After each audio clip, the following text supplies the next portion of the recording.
मौलाना फजलुर रहमान ने पीडीएम बचाओ मिशन तेज कर दिया है। सरबराह JUIFA ने नवाज शरीफ से टेलीफोनिक राब्ते में PP और नून लीग के बयानात का मामला उठाया। नवाज शरीफ ने पीपल्स पार्टी और ANP का मामला मौलाना फजलुर रहमान पर छोड़ दिया। वाजे किया कि आप पर मुकम्मल एतमाद है, हम अब भी पीडीएम को मुत्तहिद देखना चाहते हैं।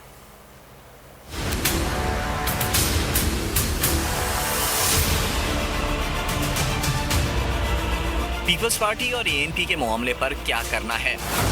नवाज शरीफ ने फैसला मौलाना फजलुर रहमान पर छोड़ दिया।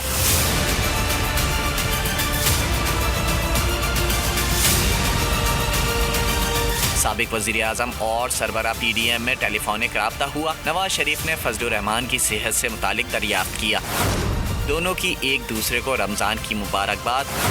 मुल्क की सियासी सूरत हाल पर तफसीली तबादला ख्याल किया गया। PDM की आइंदा हिकमत अमली पर भी बातचीत हुई। जराये के मुताबिक नवाज शरीफ ने मौलाना फजलुर रहमान पर मुकम्मल एतमाद का इजहार किया।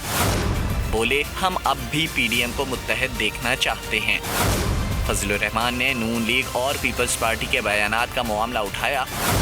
कहा, एक दूसरे के खिलाफ बयानबाजी नहीं होनी चाहिए।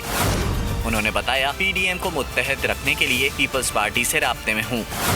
नवाज शरीफ ने सरबरा PDM से मुकम्मल इत्तेफाक किया। कहा, शाहिद खाकान अब्बासी PP से मुतालिक अपने बयान की वजाहत कर चुके हैं। सब्सक्राइब करें और बेल दबाएं ताकि कोई खबर रह न जाए।